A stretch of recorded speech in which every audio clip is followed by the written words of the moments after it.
Hello and welcome to another edition of the Skycast from Fantasy Football Scout, a sort of Sky Sports fantasy football version of the FPL focused Scoutcast.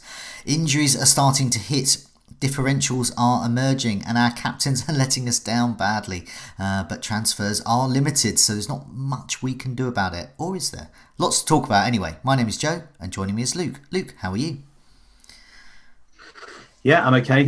Survived the shocker of a game week in Sky and FPL, really, for quite a few, and yeah, for me as well. So, like you say, things are changing. So it's time to maybe try and make some changes if we can. To our teams, I think. We need a new overhaul, but of course now we've got very limited transfers. I'm down to 10 in one and 13 in another, and I feel like the 13 one's quite flush with transfers. And I know many people are down to the maybe 5 to 10 mark, and even less than 5 for some. So anyway, what we'll do is we'll have a look at the fixtures, and what I'd like to do here is just sort of go, before we look at our teams, we'll just look at the sort of key captaincies that we're thinking about here. And also we have to factor in that we are recording this on a Tuesday morning. There are rumours there could be an announcement, possibly, of a rearranged fixture between Arsenal and Man City, which would, in FPL terms, make a double game week. In Sky terms, means that we got an extra day and an extra captaincy chance, possibly next week. So we'll sort of factor that into the chat. May happen, might not. So let's looking at the fixtures. On the Saturday, standout fixtures look like Liverpool against Bournemouth, Arsenal against West Ham, and Wolves against Brighton. But in terms of captaincy, looks like a Liverpool person or Aubameyang. What do you think? Yeah, it's been following the same routine for a while now. Stepping outside of Liverpool has generally been a risk. I know that Liverpool's form the last few games hasn't been great, but that man Van Dijk, he's still chipping in with the 5 points, even if they concede a goal. He's getting that passing bonus. We've also had Trent do really well on one of the other days. So Salah, a little bit of a drop-off, but you'd expect at home to Bournemouth. I think he quite likes playing them, if I remember. He'd still be a good pick. And obviously, Van Dijk remains the perma best option for me, generally. So, it's going to be him. I mean, Danny Ings is an outside shot. I think Southampton at home to Newcastle obviously was benched last week, so maybe a bit of a risk, but I would see him coming back in. So, him as well is probably an option. Yeah, I think there are a few options there for the two camps of people, really. Those who are doing really well in the rankings, maybe the top 100, and then those like us who aren't in the top 100, but we'd like to be as near as we can. So it could be an opportunity. Aubameyang is intriguing, but it's an annoying scheduling. Even if Arsenal have a fixture the following Wednesday, you can't. You would love the Arsenal fixture on the Sunday, perhaps. Yeah, exactly. Moving on to the Sunday, you got Chelsea against Everton, Manchester United against Man City. Options there. I think if you've got Richarlison, that could be an option, or Calvert-Lewin, and I guess Fernandes, who I got in a couple of weeks ago, who's saving my bacon so far. Fernandes against City, and then of course KDB. What do you think? Yeah, I think you've nailed it there. I think Fernandes and KDB are going to be probably the heavily favoured captain options on that day. Fernandes still a bit of a differential, but he's climbing rapidly. I think in the top 10k he's actually still quite highly owned now, with good reason. Obviously, he's been absolutely smashing it. So good work there. It's going to be Kevin De Bruyne or him, I would say. Richarlison, I've got, so I'll be captaining him away to Chelsea. It doesn't quite feel the same, but given the fact that Everton have been pretty good on goals and can seem to score against anyone, I can feel quietly confident he might pick something up in that. So, those are probably the only options for Chelsea. Tammy Abrahams looks like he might still be out. They can't really clean sheets. So if you had Reece James as a punt, he may be, but Everton are such good attacking form at the moment. Yeah. And one of the things that intrigues me about the possibility of there being a double game week, so if you're listening to this and it's been confirmed, remove the word possibility from that.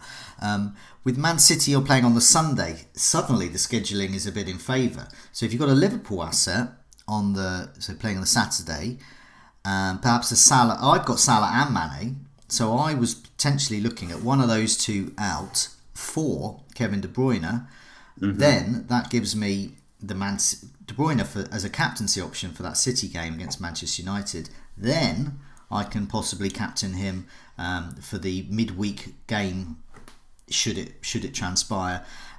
Meanwhile, I believe the Liverpool's next fixture is against Everton, so I'm not. Merseyside derby is a tough one to call sometimes. I'm not. I don't think that's a must to have a Liverpool captaincy asset. And also on top of that, they don't actually play that until the Monday, whereas Man City play it on the Saturday at home to Burnley. So potentially you could be getting 3 games for one there. 3 for 1. Yeah, with a throw in an armband for that Sunday, and you can almost say it's a 4 to 1 if you haven't really got a good captain for that day, because it is a tricky day. So say you haven't got Fernandes. Yeah.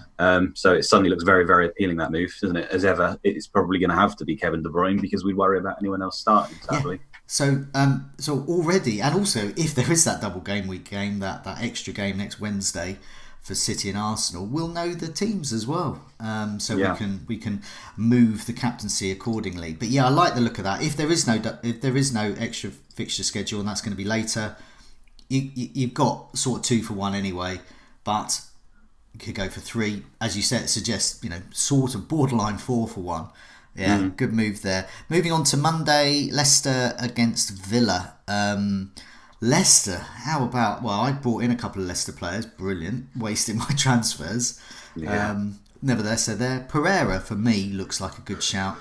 If anyone's got Grealish still, I think he is a good shout as well. But other than that, don't know. Who do you think? Yeah, it was really harsh last week, I think, on those of us like myself who've held Vardy and sort of kept faith with him. We've spent all that extra money to try and get, on paper, the better captain. But we've been discussing it for the weeks up to it, that the likes of Soyuncu and Pereira and stuff could probably do the same job as Vardy. And it turns out they did, in a way. I know Leicester lost, but at the end of the day, Vardy didn't even play. So a bit unfortunate. But now I've got a player who I think is still in my team at the moment.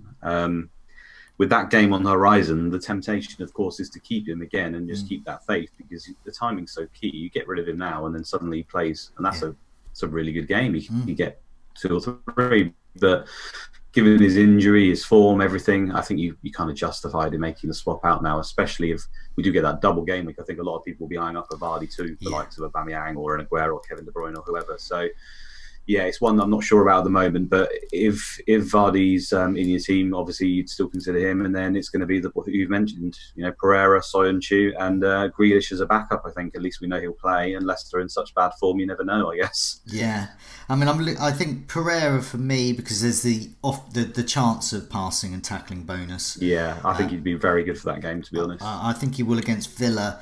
Norwich's defence is actually much better than Villa, so whilst it was I'm going to say it was a surprise, Leicester being defeated 1-0 to Norwich, but I think that would be a bigger surprise if Villa do that as well, because the Villa defence is so poor.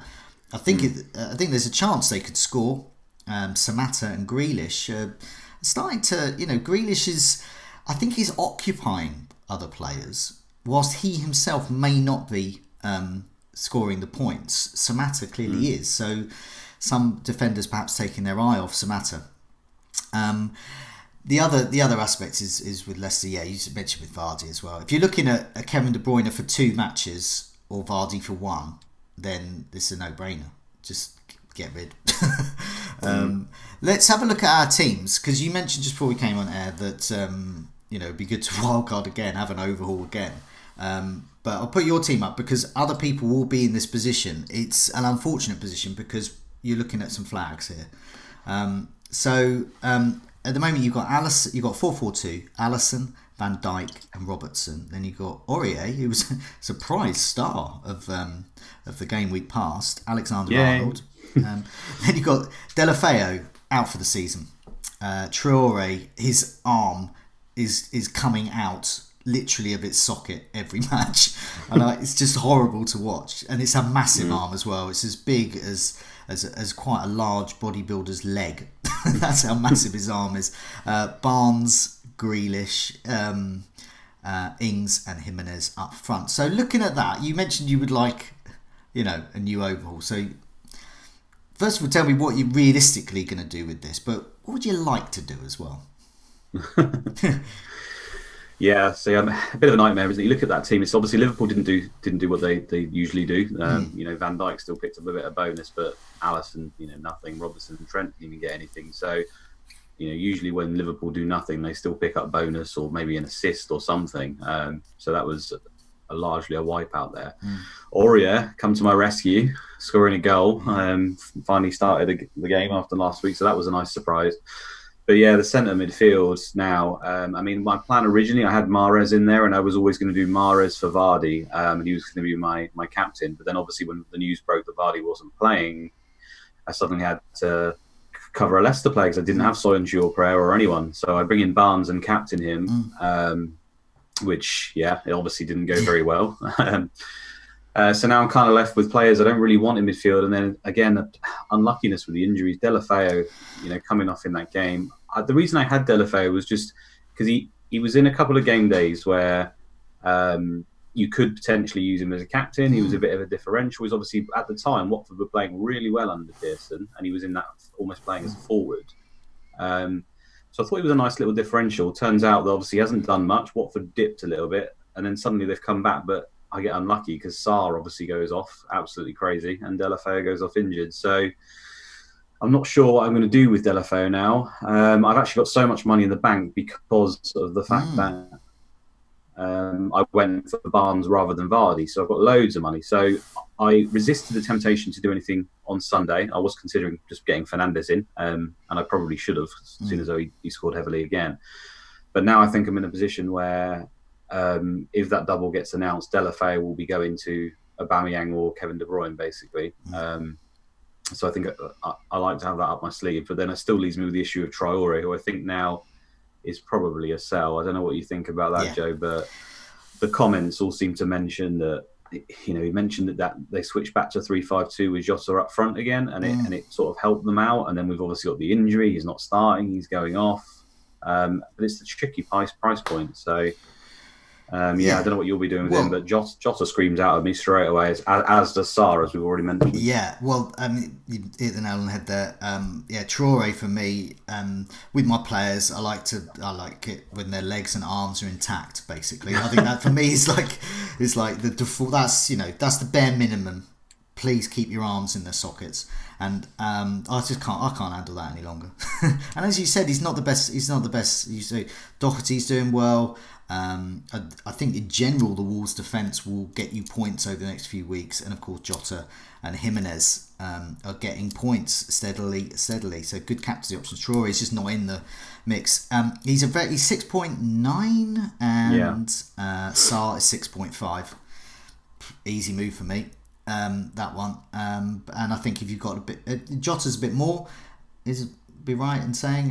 But he's 8.2. I think. So if you've got a bit more, that's a good move as well. You mentioned, I think they're the two best ones in that type of category at the moment. Let's put your second team up as well, because I find out how you're doing in the rankings with these two. But your second team, yes, it does have Vardy, and yes, it's got Gomez, and it's got flags as well.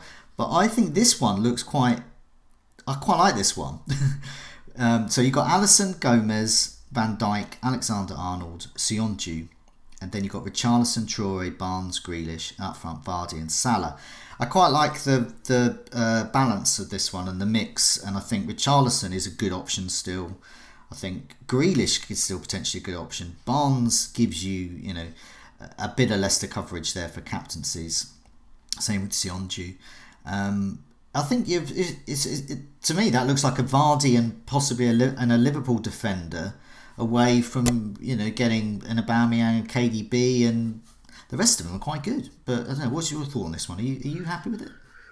Yeah, I think for me it will be the double game week pending, or just I decide to pull the plug is on Vardy. Will be Vardy to again Aubameyang or Kevin De Bruyne, and then Traore to either Jota or Sarr is probably the way I will fix that team. I'm thinking more I'd prefer to have Jota in that team, because then I haven't got any other Wolves, and I'd probably I still quite fancy a Wolves player, the form they're in and the games they've got. So for me, that's might be what happens.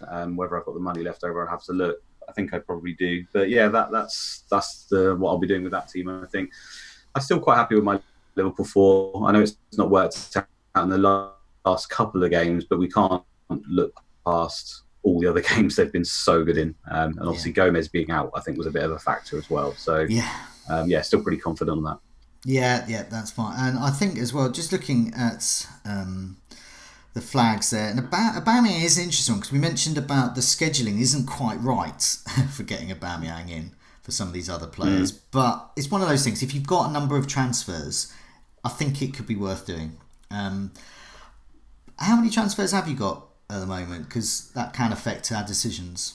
Yeah, I think I'm on 10 and 9 or something, so very, very low on both teams. So it's every move is painfully thought over, believe me. So I'll put my teams up just as a sort of juxtaposition on these things. So my main one, Henderson in goal, Van Dijk, Alexander-Arnold, Pereira, Sionju. Pereira I got in, by the way, for Bulldog. Traore, Barnes. Barnes was new in for Grealish. Fernandes saving me there. Salah, Jimenez and Mane up front.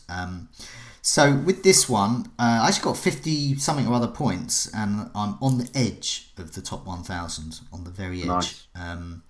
So this one, I've got 10 transfers left. So yes, you were saying I've got every transfer is precious. So for me, I think I'm going to go about Aubameyang-less in this one, if whether there's a double game week or not.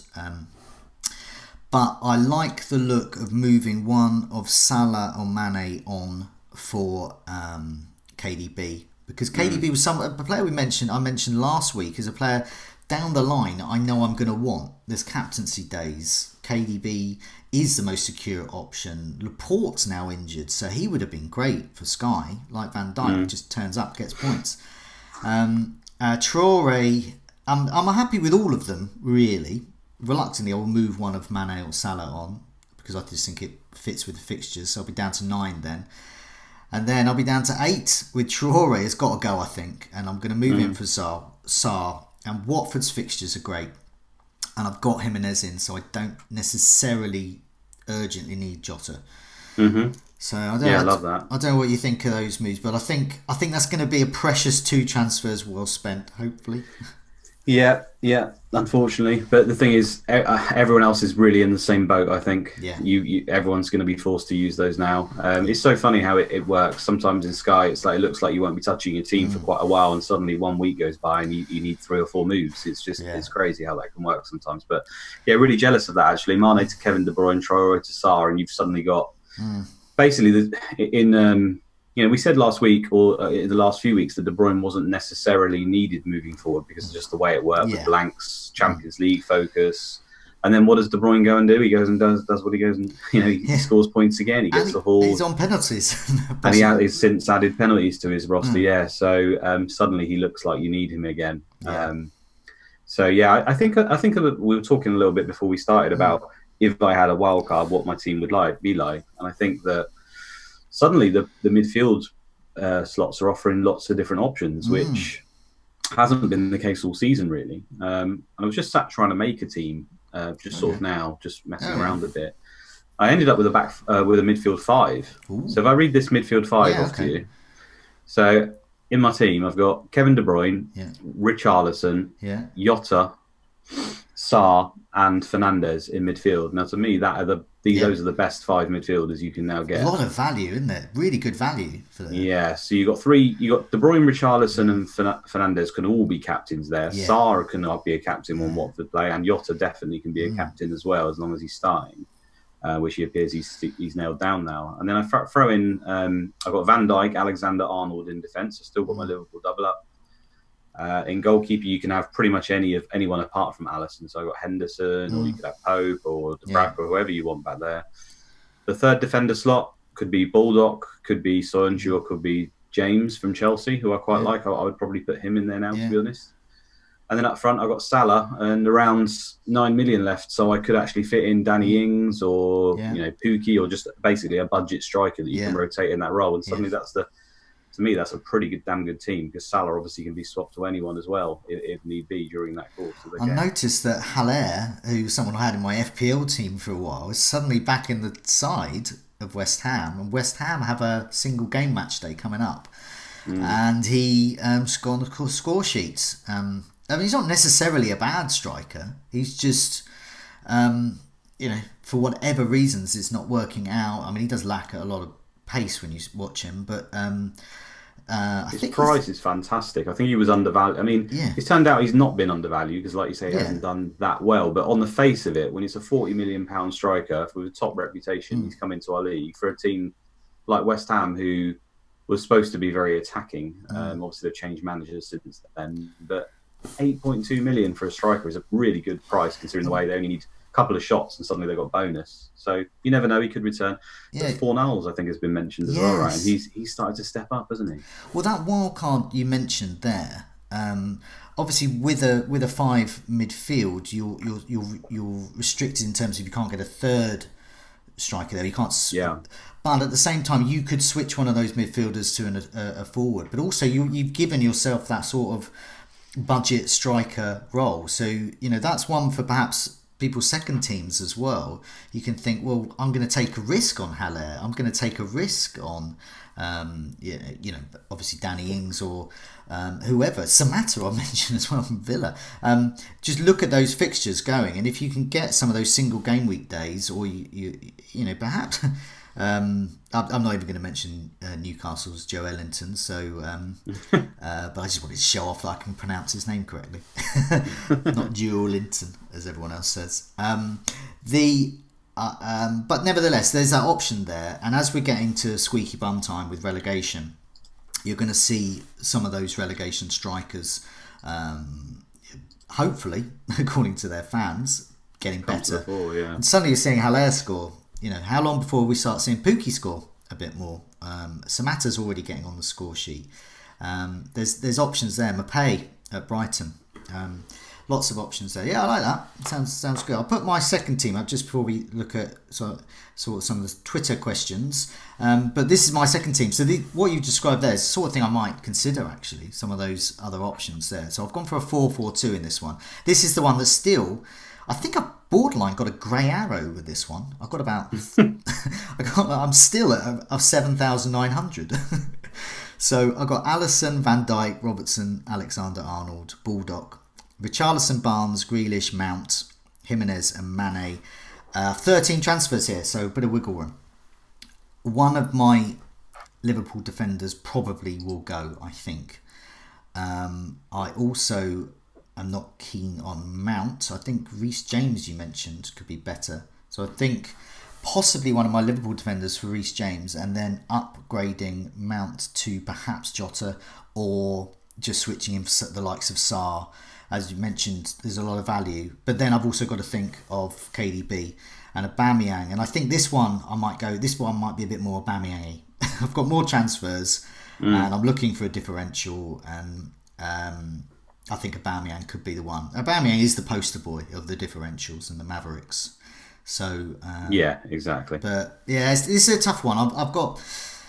It's not as flexible as my main team, but second team. So I can have a bit of fun with it. But yeah, Liverpool defender, and keep an eye on Aubameyang. I think could be one. And as you mentioned, Reece James. I like that punt. I think he's going to be better than Mount. Yeah.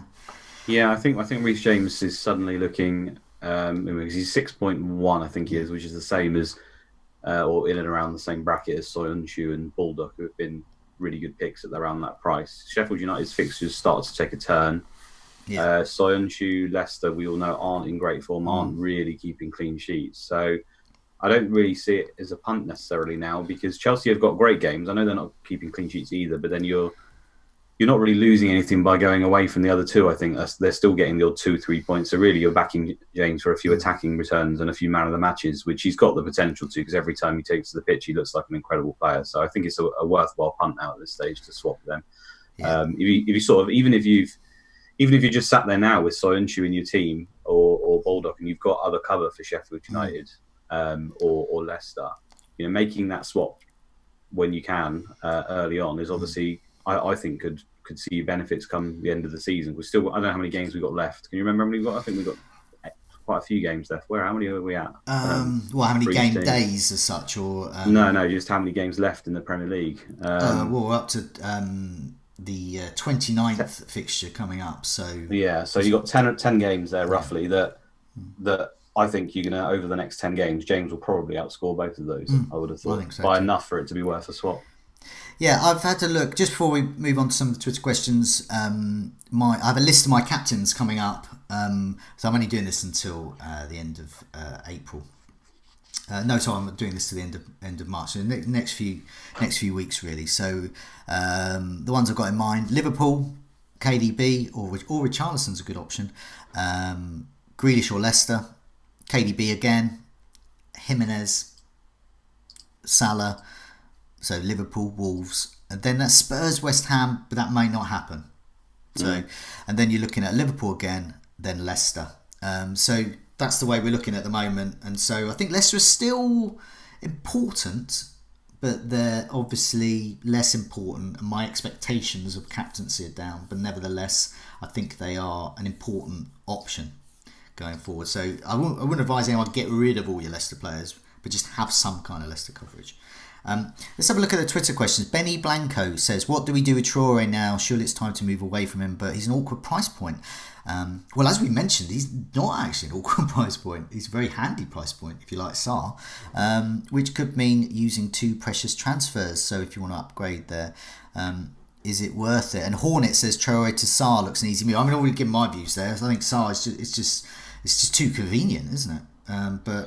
Yeah, I can understand the thought process that, Sarr has been good, but at the end of the day, he is a Watford midfielder. He's not got a history of absolutely, being fantasy gold. I know he's been very good this season and he looks really good, but I can understand that some people might not want to bring in a player because generally in Sky, if you bring in a player, you kind of want that backup of, they're going to get a bonus. They've got something else to their name. With Sarr, you wouldn't necessarily put him down for bonus, but he's having that many shots and he looks like a man of the match that I'd argue he probably is. The other option we've already talked about, if you can swap to a defender, then you go for James at 6.2 maybe. He's also less than Traore, so that's that. They'd be my 2 picks anyway. Lee Williams asks, I think Lee's doing very well in Sky at the moment. Looking to move Traore to a West Ham player for the captaincy day. Any worth thinking? He was thinking of Fornals. I mean, that's someone you've already mentioned. A possibility. I mean, we did mention it last week that West Ham obviously have got those games and you could potentially get 3-for-1s and captains thrown in there to make it a 4-for-1 and stuff like that. And it's just like, who would we go for? And we came up with Fabianski. But West Ham started to show a bit of form. Haller, like you mentioned, could be one, and then Fornals has thrown his name into the ring. He's been playing pretty well. He's actually owned by 0% of people in the top 1K. Yeah. He's owned by 0.5% of the entire game. Yeah. You go through his history, and obviously the last couple of weeks he's got 7 points in 8 weeks. Now one of those was against Liverpool, so that's pretty impressive to be fair. But before that, it's just a sea of 1s, 0s, and 2s. I had Fornals in my original side, way back in the start of the season. He was my sort of cheeky punt in that role, and if only I'd have waited 30 game weeks. Yeah, indeed. So I guess that's really just a complete form pick. If he's doing really well and he's feeling it, then I'll always be one who, when you've got the amount of games, at the end of the day, if he just turns up, he's going to be getting you, just those appearance points. So it could work out, but I would still not trust West Ham. That is my feeling. Same too. And as a Fornals owner, and this is his, early form season, one of the reasons I got rid, because he just wasn't getting the starts. I was quite happy to keep him. He looked okay when he was playing, and he was picking up the odd tier. But the problem was he just wasn't playing because West Ham they've got loads and loads of midfielders that they can field, and they've got. I think Yarmolenko's going to come back, and sometimes Snodgrass might not even get a game. So they've got quite a few options in midfield, and that was my problem there. Also, they seem a bit more settled now, hopefully. They're finding a tiny bit of form, so you would hope. Antonio, I think, would be one, if you could get him. Yeah, indeed. If you, it's one of those, if we were playing a daily fantasy game, you would look at Antonio all day, I think, wouldn't you? He's 8.2 million, so it's a nice price because quite a lot of good options are around that bracket. So it could be one, for example, in and around. I haven't looked exactly, but let's say you've got Jota or Maddison or somewhere around that price, you could maybe switch him out for Antonio for 3 games. But I'm starting to think, because I like playing price points, I'm starting to think that the sort of 8.5 price point is quite handy in Sky at the moment. So, Yeah, across quite a few brackets actually. yeah, so some of the players that you've mentioned there, I think, I wouldn't mind them in my team, but I can't quite get there. I might have to think about that, but something for other people to think about as well. Adrian Tor asks, do we still keep Liverpool defenders or move one or two depending on how many we have? Well, I'll give my thoughts on that. I think at the moment 4 is probably too much, and I think 3 is okay, and I think 2 is okay. I don't know what you think. Yeah, I'm more than happy with 4. I'm backing it all the way. It's been fantastic. Yeah, I would still say as many as you can fit in your team, to the point where the only worry is now Liverpool have now lost that game, isn't it? And we've spoke about this before. Really, I don't know whether it's true or not, but people say obviously going for the invincible record and he would field his best team every single week. We already saw Gomez drops just for a minor injury. Now he's back next week. So was he dropped, or was it? Was he injured really, or was it just they're saving him for Atletico Madrid? Let's wait and see. But now they've lost that game. My worry would be there might be a little bit more rotation. So that would be the only thing. The caveat I would add to if that starts happening, you're going to have to get rid of Liverpool defenders. Just before we go, let's have a look at who's doing well on the bonus points, who's getting the tiers. Well, I've done it for the last 4 matches. So this is the last 4 matches they have played. So we're looking at Man City dominating, really, which is handy because they could be a handy side coming up soon, especially if the Arsenal game is added to the fixture schedule. So we've got Mendy, Fernandinho, Gundogan and Rodri are all there. They're all getting tiers for things. Van Dijk, as you can see, perennial, steps on the pitch. There you go. Here's some points. Jorginho, who is suspended, I believe, for a couple of matches for Chelsea, but nevertheless, awkward price there. Krul and Ramsdale. So you're looking at some some differential budget goalkeepers there, but I'm not particularly interested in them. Just didn't make the cut on bonus total. I think he got 8. Is Fernandes, so you can see what Fernandes is offering his owners there, and as you said, already within the top 1,000 or so, he's looking absolutely. They're snapping him up. So a differential, no more. But yeah, any other that caught your eye with the tiers? Well, we did say I said it. I think it was last week. I said Rodri was the one where I said he still could be, if you can't get to De Bruyne, an interesting pick just because he's 8.5, I think. Yeah, he's getting bonus every week. That price point again. The thing with him was he going to start? Because there's quite a lot of rotation with Rodri to begin with. But the guy keeps scoring goals as well. I mean, he does pop up with the odd goal. He's got an absolute screamer in him, and he's handy from set pieces. So I do actually still really like Rodri. And I think if you're looking at your team and trying to think, how the hell can I fit De Bruyne in? I literally can't do it without making multiple swaps. And suddenly Man City get a couple of captain up days. I can see a strong argument for getting Rodri, actually. Obviously you want De Bruyne over him if you can, but I think he's a nice backup. I don't really see any other option for Man City to go to, sadly. I think it's De Bruyne or Rodri, anyone else you bring in. Sure, if you get to see the lineup, you can go for maybe a 1-game week punt, but then you never know they're going to play the week after. So they're about the only 2 options for me. I mean, one player we haven't mentioned is Aguero. I'm presuming you might have the same thoughts as me. We just don't know whether he's going to start or not. If you know the team used beforehand, go for it, because he is still getting, he is still doing well in terms of shots. He's still doing well in terms of goals, obviously. But as a long-term option, I prefer the likes of KDB. Just security of starts. Yeah, it's also the fact that with Aguero's had this over his head for a number of seasons now.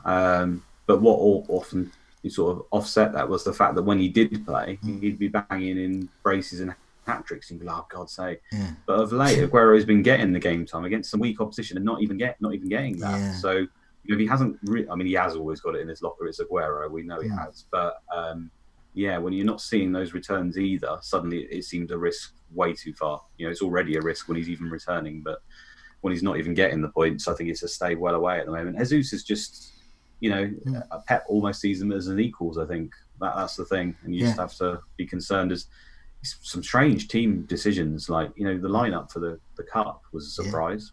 Was it not a surprise for you? We just never know when it's coming. You don't know. And the Real Madrid one, everyone's thinking there's a surprise, and hey presto, it worked. There's certain attributes that Pep knows in training. He's a good manager after all. So He's not bad. He knows best. Okay. Thanks so much for joining me, Luke. A lot of the stats and stuff we've been mentioning from the members area, Fantasy Football Scouts, so do check that out about all the membership details. You get that each week or for the rest of the season or each month, whichever. You can get it. You can get it temporary, long term, whatever. So thanks so much for your time, and good luck with the impending game week. Yeah, you too, Joe. Good luck. See you on the other side. Goodbye all.